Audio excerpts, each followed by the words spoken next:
Hello and welcome guys. In this video हम लोग बात करेंगे कैसे इंडिया क्वालिफाई कर सकता है for the semifinals. First of all points table के बारे में बात करें, पाकिस्तान एट नंबर 1, फिर अफगानिस्तान, न्यूजीलैंड, नामीबिया और इंडिया है। पाकिस्तान 6 पॉइंट के साथ है और अच्छे नेट रन रेट के साथ है। दो उनके कमज़ोर टीमों के साथ गेम है, तो I think they will qualify easily. And उसके बाद यहाँ पे एक टीम बचती है, कौन सी टीम क्वालिफाई करेगी। अभी भी मैं बात करूं तो सारी टीमें इस क्वालिफिकेशन में मौजूद हैं, जहां पे न्यूजीलैंड, भारत और अफगानिस्तान के चांसेस अभी भी बने हुए हैं। सो इस वीडियो में हम लोग बात करेंगे कैसे भारत क्वालिफाई कर सकता है आफ्टर एक ख़राब हार के बाद न्यूजीलैंड के खिलाफ। तो फर्स्ट ऑफ ऑल सभी सिनारियों से पहले मैं आपको ये कहना चाहूँगा कि एवरी सिनारियो के लिए फर्स्ट इंडिया को जीतना पड़ेगा बाकी के 3 मैचेज, जो कि पहला एक अफगानिस्तान, एक नामीबिया और एक स्कॉटलैंड के मध्य। तो तीनों गेम्स जीतने पड़ेंगे। उसके बाद मैं केसेस की बात करूँगा, ठीक है। फर्स्ट केस है, ज़्यादातर डिपेंडेंसी रहती है अफगानिस्तान वर्सेस न्यूजीलैंड गेम, उस पर ज़्यादा डिपेंड रहेगा। तो अगर अफगानिस्तान जीतता है न्यूजीलैंड से, if Afghanistan win over New Zealand, then पहले बात ये ध्यान में रखने की पड़ेगी कि ये गेम काफ़ी क्लोज होना चाहिए। 10-15 रनों से ही जीतना चाहिए अफगानिस्तान, या फिर 1.5-2 ओवर में जीतना चाहिए। अब ये 1.5-2 ओवर में जीतना चाहिए, this depends on the total score. कैसे स्कोर कितना बनाए उस पर डिपेंड करता है। जैसे 120 बनाया है तो आपको लगभग मान के चलिए 12 मैक्सिमम है और मिनिमम आपका मान लीजिए कि 7-8 या फिर ऐसा है। तो उसमें ऐसा होता है कि जो ये होता है ना, ये है वो रन रेट से आपको काउंट होना है। तो पता चलता है कि टोटल रन्स कितने, उस हिसाब से आप कितने रन्स पहले चेज करते हो, तब आपकी नेट रन रेट वैसी की वैसी रहेगी। तो वो वैसे काम करेगा, आगे मैं बताऊंगा इसके बारे में। तो ठीक है, अफगानिस्तान जीत जाता है 10-20 रनों से। तो उनकी जो नेट रन रेट है वो तकरीबन जो 3 की नज़र आ रही है आपको, 3.097, वो लगभग 2.5 के करीब आ जाएगी। 2.5 के करीब 2.5 या फिर इवन 2.4 के करीब आ जाएगी, ठीक है। 2.5 आई थिंक, ओके 2.5 आ जाएगी, क्योंकि जीतने पे भी ऐसा नहीं है कि नेट रन रेट हर बार आपकी इंक्रीज ही होगी।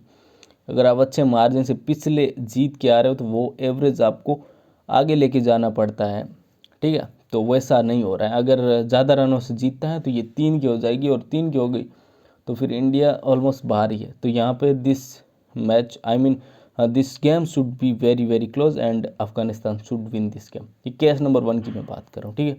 उसके बाद न्यूजीलैंड और न्यूजीलैंड के जो बाकी के 2 गेम है, स्कॉटलैंड और नामीबिया के मध्य, वो यहाँ पे न्यूजीलैंड 30 रन 20 रन उससे जीत सकता है। या फिर ओवर्स की मैं बात करूँ तो लगभग 4-5 ओवर में जीत सकता है, पहले चेज कर सकता है। तो उसमें कोई दिक्कत नहीं है। एक गेम क्लोज होता है, एक गेम 50 रन से हारता है, आई मीन जीतता है, तो भी कोई फ़र्क नहीं पड़ेगा, ठीक है। क्योंकि नेट रन रेट थोड़ी ख़राब हो जाएगी न्यूजीलैंड की भी। जो यहाँ पे 0.765 है, वो लगभग 0.5 या फिर 0.4 के करीब आ जाएगी इस हार के बाद, जो 10-20 रनों की मैं हार दे रहा हूँ इस हार के बाद, ठीक है। अब आगे की केस की मैं बात करूँगा इंडिया के बारे में, कि इंडिया को यहाँ पे अफगानिस्तान से कम्पीट करना है नेट रन रेट में। इस केस में न्यूजीलैंड नेट रन रेट है वो इतना नहीं रहेगा जितना अफगानिस्तान करेगा। अफगानिस्तान का तकरीबन मैंने बताया 2.5 के करीब रहेगा, और उस 2.5 को कम करने के लिए सबसे पहले अफगानिस्तान से एक बड़ी जीत अर्जित करनी पड़ेगी। 60-70 रनों से अगर भारत जीता है तो अफगानिस्तान की जो नेट रन रेट है तकरीबन आपकी आ जाएगी 1.5-1.4 के करीब आ जाएगी, ठीक है। या फिर इस गेम को ऐसे भी मान सकते हो 60-70 रन से, या फिर 7-8 overs remaining, depends on the total score as well. अगर 200 रन का होता है स्कोर, तब यहाँ पे सॉरी 200 का नहीं, मैं माफ़ी चाहता हूँ आपसे, ओके ना 200 का नहीं, मतलब अगर आपका 120 का हो रहा है, ठीक है, तो आप मान के चलिए 7-6-42 40, सॉरी 7-6-42 7-8-9 ओवर्स पहले, तो 160-70 का हो, आई मीन 160 का हो रहा है, 150 का हो रहा है, देन आपको कम से कम 15 या फिर 16 ओवर में हर में लगभग आपको 11 के रन रेट से रन बनाने पड़ेंगे चेज करते हुए भी, ठीक है। तो सबसे पहले अच्छी बात यही कि इंडिया पहले बैटिंग करे, 201 रन बनाए, फिर 131 रन में ऑल आउट करे अफगानिस्तान को।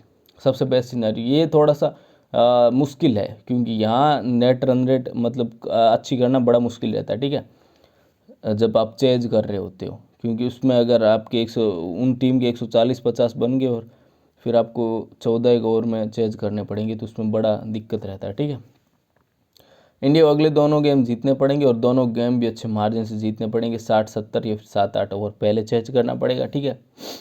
तो इन दोनों ही केसों में बात करूँ तो इंडिया को एक अच्छी जीतें दर्ज करनी पड़ेंगी तीनों की तीनों, और मेन चीज़ ये है कि अफगानिस्तान 10-20 रन से ही है वो जीतना चाहिए अगेंस्ट न्यूजीलैंड।